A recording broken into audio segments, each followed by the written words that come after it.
Hi అండి. Welcome to Ramya kitchen. మనమైతే ఇవాళ స్వీట్ రెసిపీ అయితే తయారు చేసుకుందామండి. చూడండి, లోపలంతా సాఫ్ట్గా పైనంతా క్రిస్పీగా ఎంత బాగుందో కదా. మీకు ఎప్పుడైనా స్వీట్ తినాలనిపిస్తే ఇలా ట్రై చేయండి.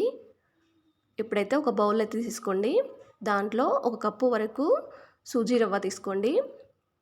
ఒక కప్పు సూజీ రవ్వకి పావు కప్పు వరకు మైదా పిండి తీసుకోండి. అలాగే హాఫ్ కప్పు షుగర్ తీసేసుకోండి, కరెక్ట్గా సరిపోతుంది. అలాగే హాఫ్ టీ స్పూన్ వరకు ఇలాచీ పౌడర్ తీసుకొని మొత్తం కలిపేసుకోండి. స్పూన్తోనే కలిపేసుకోండి. ఒకసారి కలుపుకున్న తర్వాత ఇప్పుడు కొద్ది కొద్దిగా వాటర్ అనేది యాడ్ చేయండి. నాకైతే 3/4 గ్లాసు వరకు వాటర్ పట్టాయండి. లూజ్గా కాకుండా టైట్గా కాకుండా మీడియం సైజులో కలిపేసుకోండి. బాగా మిక్స్ చేసుకోండి. షుగర్ అనేది బాగా కలవాలి కదా. సో ఇలా కలుపుకున్న తర్వాత ఒక హాఫ్ అన్ అవర్ పాటు మూత పెట్టేసి పక్కన పెట్టేసేయండి. చూడండి, హాఫ్ అన్ అవర్ తర్వాత మొత్తం షుగర్ కూడా కరిగిపోయింది కదా బాగా. మీకు ఏమన్నా మళ్ళీ టైట్గా అనిపిస్తే మళ్ళీ కొద్దిగా వాటర్ యాడ్ చేసుకోండి. నేనైతే జీడిపప్పు అలాగే సోంపు ఒక 1 టేబుల్ స్పూన్ వరకు వేసుకుంటున్నానండి. జీడిపప్పు అనేది పూర్తిగా ఆప్షనల్. అలాగే పావు టీ స్పూన్ వరకు నేను సోడా వేసుకుంటున్నాను. ఇవి మొత్తం బాగా కలిపేసుకోండి. ఇప్పుడు స్పూన్ అది తీసేసి ఇప్పుడు డీప్ ఫ్రైకి సరిపడినంత ఆయిల్ వేసేసి దాంట్లో ఒకటి వేసి చూసుకోండి ఫస్ట్ వేగిందా లేదా ఆయిల్ అనేది. తర్వాత కొద్ది కొద్దిగా చిన్న చిన్నగా వేసేసుకోండి. ఆయిల్ అనేది హీట్ ఎక్కిన తర్వాతనే వేసుకోవాలండి, ఎందుకంటే లోపల గిన్నెకి అనేది అది ఉంటుంది. ఇప్పుడు కొద్దిగా వేగిన తర్వాతనే మనము తిప్పేసుకోవాలి. వీడియోలో చూపించినట్టుగా తిప్పేసుకుంటే సరిపోతుందండి.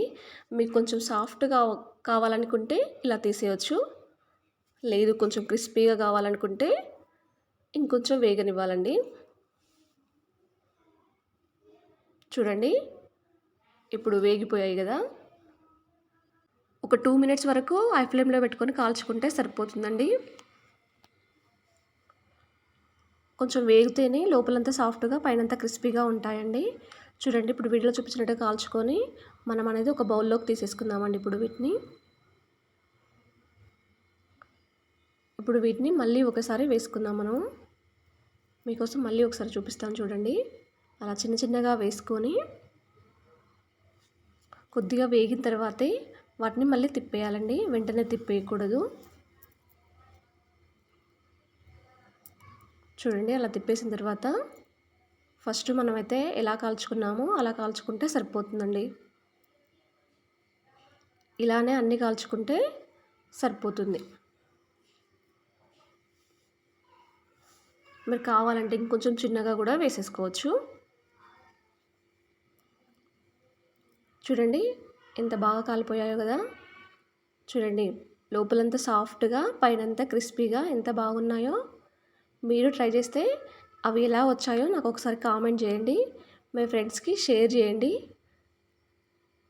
అలాగే లైక్ కొట్టడం మాత్రం మర్చిపోకండి. సబ్స్క్రైబ్ చేయడం కూడా మర్చిపోకండి.